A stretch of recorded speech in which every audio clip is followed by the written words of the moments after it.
Episode کے شروعات میں شیخ ایک کمرے کا دروازہ کھولتے ہیں جہاں پہ جنگی لباس میں محمد فاتح داخل ہوتے ہیں۔ اندر جا کر شیخ ایک کتاب کا مطالعہ کرنے لگ جاتے ہیں، کبھی بیٹھ کر، کبھی اٹھ کر، کبھی چلتے ہوئے۔ کافی دیر تک یہ مطالعہ جاری رہتا ہے۔ ساتھ ساتھ ہمیں شیخ کا کمرہ بھی دکھایا جاتا ہے جس کے اندر کافی زیادہ کتابیں، دستاویزات، فائلیں اور نقشے رکھے ہوتے ہیں۔ اس کے ساتھ ہی ہم محمد فاتح کو ایک نئے روپ میں دیکھتے ہیں۔ چہرے پر داڑھی آ چکی ہوتی ہے اور شیخ کتاب کی جانب دیکھتے ہوئے انہیں کچھ بتا رہے ہوتے ہیں۔ تو ناظرین، یہ لاسٹ ایپیسوڈ کے 4 سال کے بعد کا عرصہ ہے، یعنی کہ محمد فاتح کو سلطان کے عہدے سے ہٹائے ہوئے 4 سال گزر چکے ہیں۔ اگلے منظر میں شہزادے محمد فاتح کمرے سے نکل کر آگے بڑھ جاتے ہیں۔ دوسری طرف جنگل میں زگنوز پاشا تاجروں اور سپاہیوں کے ساتھ بیٹھے ہوتے ہیں اور ایک تاجر کہتا ہے، حملوں سے بچنے کے لیے مال کو شہر میں پہنچانے کے لیے اسے سمندر کے بجائے خشکی کے راستے سے لے جایا جائے۔ ہم اس طرح تجارت کر سکتے ہیں، لیکن ہم نہ صرف مال خریدتے ہیں بلکہ اپنے تیار کردہ سامان لاد کر بیچتے بھی ہیں۔ میرا مطلب ہے کہ یہ وقت اور پیسے دونوں کا ضیاع ہوگا پاشا۔ تو زگنوز پاشا کہتے ہیں،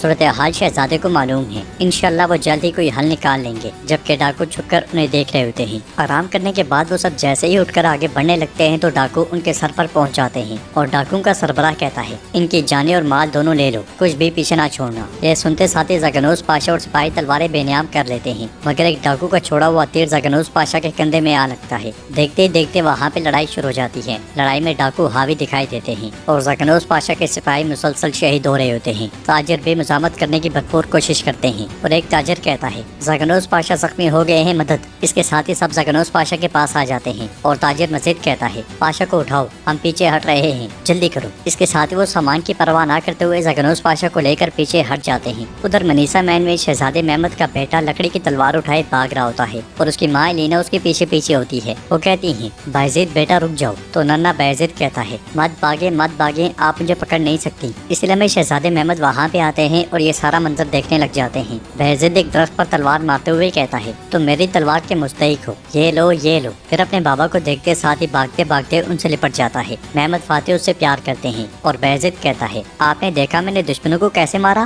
جواباً محمد فاتح کہتے ہیں، بالکل، میں کیسے نہ دیکھتا، یقیناً میں نے دیکھا۔ پھر الینا کہتی ہے، مجھے لگا کہ آپ کتب خانے سے باہر نہیں آئیں گے۔ تو محمد فاتح کہتے ہیں، کیا آپ کو کتابوں سے حسد ہو رہا ہے؟ اس پر الینا کہتی ہے، میں حق پر ہوں، آپ انہیں ہم سے زیادہ دیکھتے ہیں، آپ کو اپنی نظروں سے اپنے پیاروں کو بھی دیکھنا چاہیے۔ یہ سن کر محمد فاتح ان سے پیار کرتے ہیں اور پھر کہتے ہیں، ابھی میں ایک کام کے لیے جا رہا ہوں، آہی مجھ سے ملنا چاہتے ہیں۔ اگر ضروری مسئلہ نہ ہوتا تو وہ اتنا اصرار نہ کرتے۔ اس لیے میں شہاب الدین پاشا وہاں پہ آتے ہیں اور کہتے ہیں، آہی کاروان پر راستے میں لٹیروں نے حملہ کر دیا۔ یہ سن کر محمد فاتح بہت پریشان ہو جاتے ہیں اور پوچھتے ہیں، کیا صورتحال ہے؟ جواباً شہاب الدین پاشا کہتے ہیں، بہت سے شہید ہو گئے ہیں، زگنوز پاشا وہ بھی شدید زخمی ہیں اور اب شفا خانے میں ہیں۔ یہ سنتے ساتھ ہی سلطان ان کے ساتھ آگے بڑھ جاتے ہیں۔ دوستو، اس کے بعد ہمیں دہلی میں دیکھتے ہیں کہ جاندارلی ایک دکان سے خنجر خرید رہا ہوتا ہے اور اس خنجر کو دیکھ کر اسحاق پاشا کہتا ہے، یہ بہت ہی نایاب اور خوبصورت بنائی گئی ہے، ظاہر ہے یہ ہمارے شہزادے کے لائق ہے۔ تو جاندارلی کہتا ہے، اسحاق میں بھی تو اس کا کچھ لگتا ہوں، میرے لیے اسے یہ تحفہ دینا مناسب ہوگا۔ اس پر اسحاق کہتا ہے، شہزادے کے لیے آپ کا خاص خیال نہیں جاتا پاشا۔ یہ سن کر جاندارلی کہتا ہے، آل عثمان کو آج نہیں تو کل سلطان کی ضرورت پڑے گی۔ پھر اس کے اشارے پر اسحاق خنجر کی قیمت ادا کر دیتا ہے۔ اسحاق دکاندار کی طرف سے دی گئی بقایا رقم کے سکوں کو بہت غور سے دیکھ رہا ہوتا ہے۔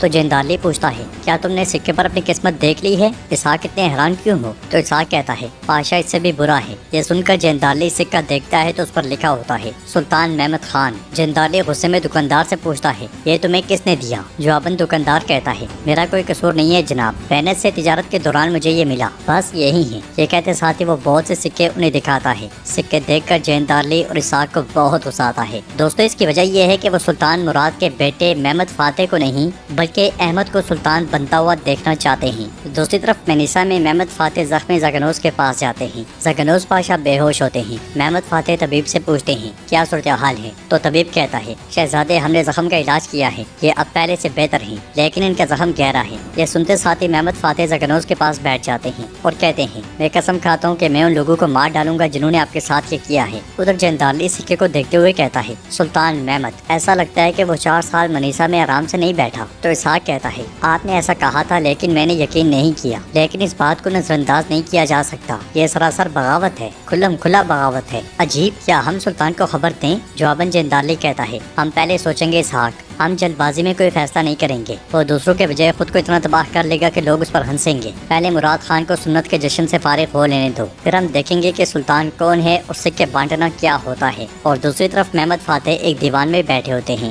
حکمت نامی شخص کہتا ہے کتنے ہی حملے اور کتنے ہی لوٹ مار ہوئی ہے، اس مسئلے کو سمجھتے سمجھتے کتنی جانیں چلی گئی ہیں۔ جواباً شہاب الدین پاشا کہتے ہیں مسئلہ ہمیں معلوم ہے اور ہم تدبیر کر رہے ہیں، ہم اپنی پوری طاقت کے ساتھ ان کا تعاقب کر رہے ہیں۔ مجھے امید ہے کہ ہم آج نہیں تو کل ان کے بل میں داخل ہو جائیں گے انشاءاللہ۔ اس پر حکمت کہتا ہے ہم نے خالی باتوں کو سننا چھوڑ دیا ہے، مگر مسعود آغا حکمت کو روکتے ہوئے کہتا ہے آہیوں پر حملہ لٹیروں نے کیا ہے، یہ حملہ نہ پہلا ہے اور نہ آخری ہوگا۔ بازار میں لوگوں کا سامان لوٹ لیا گیا، بہت سارے کارواں پر حملہ کیا گیا، یہ کالا کافر کالے بادل کی طرح ہم پر ٹوٹ پڑا ہے، جو جانے انہوں نے لی اور جو غم ہمیں دیا اس کا کوئی مداوع۔ تو شہزادوں سے ہاتھ کے اشارے سے چپ کرواتے ہیں اور کہتے ہیں جنہیں آپ سمندری لٹیرے کہہ رہے ہیں وہ لٹیروں کا کوئی عام گروہ نہیں ہے، وہ بہت ہوشیار ہیں، لیکن ان کا وقت اب ختم ہو گیا ہے، بہت جلد میری تلوار ان کی گردنوں پر ہوگی، فکر نہ کریں، بس تھوڑا اور صبر کریں۔ مگر مسعود آغا کہتا ہے شہزادے ہم تو صبر کر لیں گے، لیکن بیوہ اور یتیم بچوں کا کیا، وہ کیا کریں، کیسے اس اندھیرے سے نکلیں گے؟ میرا مطلب یہ ہے کہ اگر آپ اس مسئلے کو فوری طور پر حل نہیں کرتے تو ایسے بہت سے آئی ہیں جو ہجرت کر کے جانا چاہتے ہیں۔ یہ سن کر شہزادے سوچ میں پڑ جاتے ہیں۔ ناظرین اس کے بعد ہم دھرنے میں دیکھتے ہیں شہزادہ احمد اپنی والدہ حلیمہ سے کہتا ہے والدہ مجھے بہت درد ہوگا، کیا ہم مزید رک جائیں؟ جواباً اس کی ماں کہتی ہے میرے پیارے بیٹے سب گزر جائے گا، اس کے علاوہ ہمارے سلطان آئیں گے اور تمہارے لیے تحفے لائیں گے۔ تو ناظرین یہاں پہ شہزادے احمد کے خطرے کی تقریب ہو رہی ہے، اس کے ساتھ ہی ایک آواز گونجتی ہے دستور سلطان مراد خان حضرت۔ یہ آواز سنتے ساتھ ہی سب کھڑے ہو جاتے ہیں اور سلطان مراد وہاں پہ آتے ہیں، وہ سیدھے احمد کے پاس آتے ہیں۔ احمد ان کے ہاتھ کا بوسہ لیتا ہے اور سلطانوں سے پیار کرتے ہوئے کہتے ہیں اللہ تمہیں اپنی رحمتوں سے نوازے انشاءاللہ،